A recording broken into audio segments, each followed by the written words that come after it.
Hello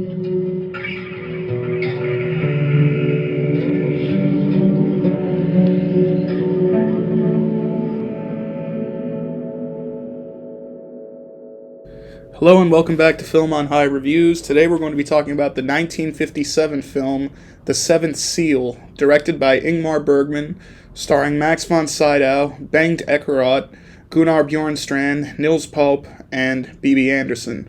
Set in the 14th century, the film tells the story of a knight and his squire returning to Sweden after being in the Crusades for about 10 years, and the knight mysteriously encounters a personification of death on the beach, and fearing that his time is approaching, he decides to challenge death to a chess game in order to buy himself more time and possibly do something meaningful with what time he has left.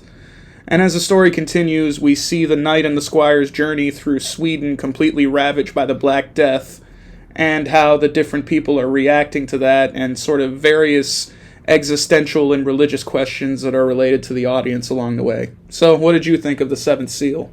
To me, this movie is really great because it asks a lot of questions that movies nowadays tend to try to ask, but they do it in a very, as we said, a Hollywood way, where this one is very much more downbeat. The characters are very much relatable, as you said, and the fact that he's playing chess with death, and from what we've seen throughout this entire movie, it's very much kind of, I don't want to call it anticlimactic, but just more of, God damn, this makes me a little sad, but hopeful at the same time. I have a weird mix of feelings for this film. Yeah, that's a good way to describe it. Like, this is a pretty legendary film among film fans and just people in general.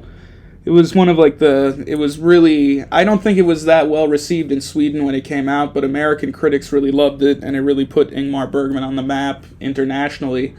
And it became probably one of the most influential films of all time. Like, the concepts and the basic sort of image of this knight playing chess with death is probably one of the most iconic things from the film. But there is a lot more to it than that, obviously. Like, that's an interesting concept, and it can, it's symbolic and it's metaphorical and interesting. But the film dives into a lot more ideas. Obviously, we're in this period where we have the plague, so it's, as you said, a really kind of downbeat, sort of depressing atmosphere. Mm-hmm. And there are a lot of questions about God and religion being raised. And the main character, Antonius Block, this knight, he's an interesting character because he's really struggling with basically everything. Like, this is a character who he feels like he doesn't necessarily regret his life, but he feels a sense of emptiness and meaninglessness in regards to it all. And now that he feels death approaching, he longs for some kind of meaning, some kind of knowledge, some understanding. He wants to see and understand God, and in the process give some meaning to his life, and maybe just in a larger context, all of the death and the struggle that occurs. Because, the idea of the Crusades, like, this film, in some ways it is a historical film, but Bergman sort of played fast and loose with the historical facts. Like, there are some anachronisms here. Like, at one point we see a group of penitents who are flagellating themselves, and they think that the plague is punishment from God. And that was a phenomenon that occurred during this period, but it never really occurred in Sweden, so that's Ingmar Bergman taking a bit of creative license. Mm. But, the historical accuracy I don't think is really the point. He was using certain tropes and certain ideas to tell a much kind of larger, broader story. And the character of Antonius contrasts with his character, his squire, Johns, who, whereas Antonius is struggling with these more kind of existential concerns and these sort of, he's thinking about death and hell and heaven and God and all of these things. Johns is a bit more grounded, a bit more cynical. Like, we see a lot of his interactions with people, and he definitely has his own kind of viewpoint on things. He's maybe not as much of a deep thinker, but he deals with things on a more sort of elemental, direct basis. Mm. And yeah, I love the kind of contrast between these two characters. Like, there is, obviously, John's too, being a squire, he's not a knight like Antonius is, so he doesn't necessarily have the same virtues or the same morality. So he's a bit more of an anti-heroic character, and we get to kind of explore his questionable morality. And the other characters who are really prominent in the narrative are a troupe of actors who happen to be traveling through this area. Most prominently, the married couple, Joff and Mia, who have their young son. And Joff he seems to have some kind of gift of a second sight where he sees visions of certain things, and he talks about these visions to his wife, but she never really believes him. But you kind of get the sense that his character, he does see something greater than other people do. You know, he seems like just this kind of simple, goofy actor. He is a bit of like a comic character too in his own way. But he does bring his own sense of depth, and there is kind of like a biblical aspect to it, you know, the Joff and Mia, like Joseph, Mary, and the baby kind of thing. Yeah. The thing that I really enjoyed about this film, for one, yes, the chess match for Death and Antonius, where Antonius tries to figure out different ways. Sometimes there was a great scene where he's in a confessional booth, confessing, not really confessing his sins, but really just questioning the scene of basically, I want knowledge, I don't want faith, because I want to know what is the face of God. You know, I want him to say to me that, yes, I am here. Yeah, that's probably my favorite scene in the film, where he's asking these really kind of deep questions. And then you get the contrast with John's just being at the bar, as you said, very much grounded, but he's hanging out with the painter, Yeah. You can tell that Johns doesn't really think about these things as deeply as Antonius does, you know? And that's where I kind of just looked at it more of like, you know, this is literally that famous icon that you see of tragedy in comedy, the smiling face and the sad face type of thing. Yeah. Antonius is very much the tragic character where, you the know, more he's cursed stoic with knowledge but wanting more just to be at peace with himself, essentially. Yeah. Whereas John's, he's already at peace with himself. Like, in a sense. 10-year crusade was going to make you jaded or going to make you question a lot of things, right? Yeah. So the actors coming in and doing their play is kind of a good middle ground for both these characters, for you to see kind of like, you know, how it was back in those days, how people got entertainment and stuff to kind of like just there are like life. Nice little touches. Like, as I mentioned, despite the anachronisms, like they did try to present like a pretty intriguing view of the Middle Ages society during this period. Yeah. You know, I feel like a different kind of movie, if you modernized it today, they would probably try to cram it full of like sword fights or stuff like that, but that's not really the focus of the movie. Like, we see the traveling group of actors doing their performance, and it leads to a really great scene where their performance is interrupted by a whole different kind of performance where the flagellants kind of enter the scene, and they're, you know, it's really kind of dark and ominous and foreboding, these black cloaked figures whipping themselves and carrying these kind of incense bowls, and everybody just falls into like on their knees in prayer as they approach. And the leader of the group gives a very kind of dark speech about the inevitability of death and how none of these people can escape. And, you know, like, it is kind of a memento mori, like, you know, the classical reminder that everyone has to die, and this film has a lot of that going on. But I like that scene too, because in the broader context, we have, like, you know, this silly kind of performance going on, and it's just interrupted by, like, you know, the darkest kind of reality intruding upon that. And then just as quick as they came, they just disappear, vanish. Yeah. Yeah. And something you mentioned previously, that this movie, if you were to watch this back in 2019, 2020, it had so much like similarities between us now and them back then, where now we're privileged to having knowledge and being able to communicate out like to the world itself. Back then, just think about it, like, there's no one to communicate with. Exactly. Obviously, we've just kind of come off our own pandemic, which was, you know, it was bad. It was pretty bad. A lot of people died. It was tragic and terrible and devastating for the world at large. But it wasn't, I don't think, as bad as the Black Death was, or the Black Plague. Like, you know, obviously back then they didn't really have the amount of resources and hygiene and things like that we have today. But yeah, I like that aspect of the film too, because we get to hear like the common people talking, and they really have a sort of grim apocalyptic view on things, where they really think like, oh, this is the end of times, like this is it. And yeah, you see that attitude like resurface. Like we kind of saw a resurgence of that in our own pandemic from some people, so it just kind of goes to show that it never really changes, the way people react to these things. And that's what the greatest impact of this film is, that the way, I don't want to go into spoiler territory, but the way it ends, my impression of the whole film is that you can look at it in any way. That's the point of the film. It's that you can either look at it in the cynical way where there is no meaning, or you can look at it from the knight's point of view, that there has to be a point. You just have to find it yourself, type of thing. Yeah. Well, that's the thing with the film. Like, it doesn't really present you, like you said, with any concrete answers. It's really a film about questioning and wondering and grasping for these kind of answers.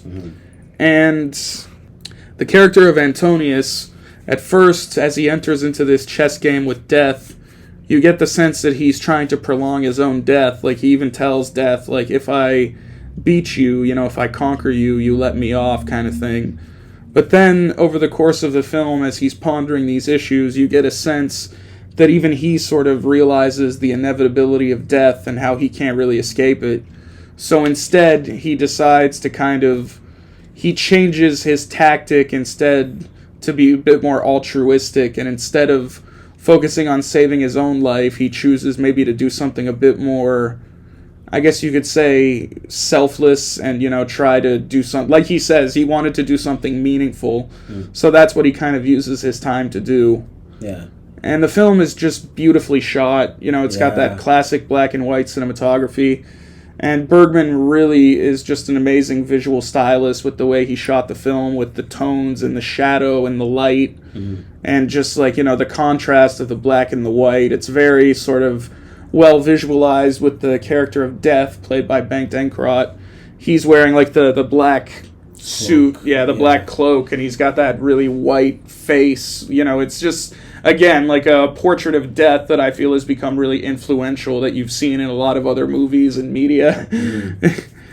That's what I kind of liked, is that, nowadays whenever we get a personification of death, it's usually CGI or, a mannequin of like, a skeleton type of thing. But these types of depictions of death were the most scariest, just because it's so tangible in a way where if you were to see this, as you said before, if you were to see someone dressed like this, all pale-faced in the middle of the street, your first instinct would be like, is this my time? Well, yeah. Well, that's the thing. Like, for modern audiences, like, yeah, you have to make death like some big, scary, terrifying figure, but I like the idea of just having it be like a man in a cloak, because it kind of humanizes death. And I like, there are some like clever interactions between Antonius and the Spectre of Death, where like, they kind of trade barbs with each other as they play chess. Like, it's interesting too, because when I first watched the movie, I thought it was going to mainly focus on the chess game between these two characters, but yeah, it focuses a lot more on the wider world and giving us like a broad spectrum of these experiences and these perspectives, which I liked. But at the heart of the film, we do have kind of Antonius's struggle and his conflict and his search for meaning, and I guess courage in the face of death. Although, like, you never really get the sense that he fears death. He just fears the meaninglessness of it. He fears, like, what about the emptiness? Like, it's a really interesting concept, and, like, it was really relevant to me because, I'm someone who's really, I struggle with, like, death anxiety and hypochondria and stuff like that. So just the way the film kind of put these issues and ideas forward, it was in a way that I'd never really seen before, and it really resonated with me. I enjoyed it a lot. I think that's what's so great about this film, is that there's a scene where Death basically exclaims himself as, I am the unknowing. Yeah. Where when you play chess versus somebody else, your next move could be your last, and that is the representation of life. Like, you're Exactly. moving through life like a Well, yeah, chess piece. that's what makes the chess game like such a good metaphor. Like, Exactly. you forfeit one false move, you're in checkmate. That's it. So it's like, as you said, where at first it's for a selfless reason, but then it's a selfish reason that becomes a selfless reason. And so Antonius doing the knightly thing that he's supposed to do, it's kind of like sacrificing your king, basically, because it's not about this battle, it's about the overall war. Pretty much. It's a movie, I think, that if you struggle with faith, as you said, struggle with anxiety, you just need to kind of like get out of your own head and just watch something. It's interesting too that the film doesn't really take like any, like there aren't like really any overt super political statements in the film. Like the whole idea of the Crusades and this kind of holy ideological war, it doesn't form the film. It hangs in the background, and you can tell that it's really had an impact on the main characters. So it does sort of figure into the plot, but you can tell that wasn't really the focus of the story. And we do get like some criticism towards religion, and like there is a character in the movie named Raval, I think. He's like, it's implied that he's some kind of like theologian or scholar, and he was the one who originally convinced the knight to go on this pilgrimage. He's kind of responsible for sending Antonius and Johns out to the crusade in the first place. And then Johns encounters him again, and obviously he's not too happy to see him. And we see that the guy has become like kind of a sniveling, immoral, like bullying thief. So, like that might be Bergman's kind of statement about like religion. Maybe not religion as a whole, but how like religion, it can be used by scoundrels for like opportunistic reasons, and maybe like that's not where the ultimate meaning is found, because that's like one of the interesting things too about the film. Like, I think in a way the film is kind of saying that if you really want answers to these questions, you have to look beyond. You have to look for kind of the deeper meaning. You're not going to find it the easy way. Guys like that aren't going to be able to tell you, because at the end of the day, they're just kind of human like the rest of us. Yeah. And they can be sinners too.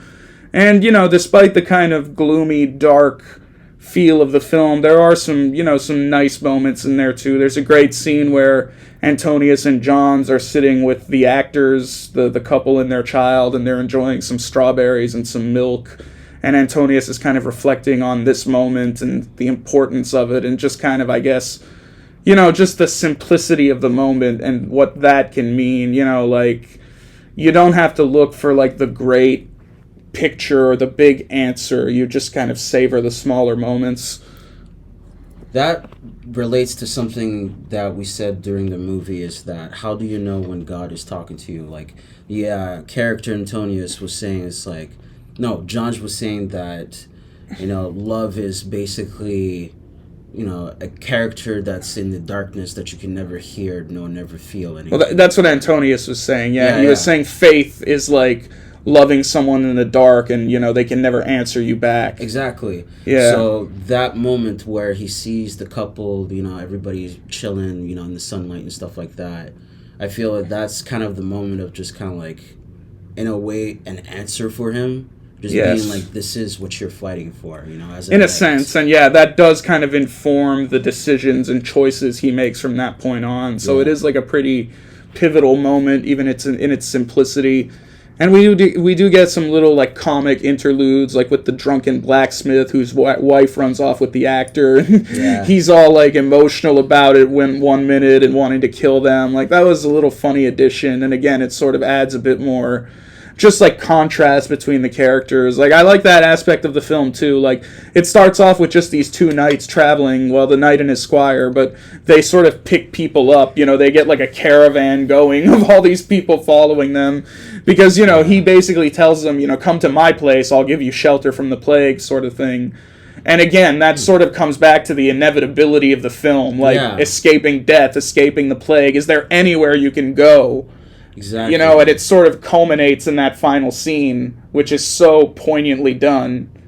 Like, fuck, this movie's deep. It's just, all of these people were destined to meet with each other. Sort of, like, The thing is, it's like, from the get-go, when you first watch the movie, yes, you get introduced to the knights and the squire. They're at a beach, just kind of soaking it in. And then once you get introduced to the actors, the couple, the Joff and Mia, from there and then, the movie tells you, it's just like, these are the two sides that you really need to pay attention to, because at the end, one will save the other. Pretty much. And I think for me, my takeaway from this film is like, there is hope, even with the inevitability that you will die, but there is something to be said out there. But yeah, like it's not a nihilistic film. Yeah. You know what I mean? Like, even though you might come to the end of it and think like, well, what is the meaning? What is the answer? But I guess ultimately that's up to the viewer themselves to determine, and that's the best kind of film, Yeah. My overall rating for this film would be a 4.5 out of 5. Yeah, I'm going to give it a 5 out of 5. I really love this film. I might put it in my top 10. Like, this was a really fucking amazing film. I can see why it's so praised and so loved by so many people. So, I really enjoyed it. Hope you enjoyed our rambling, half-assed analysis / review. This has been Film on High. Peace. Later.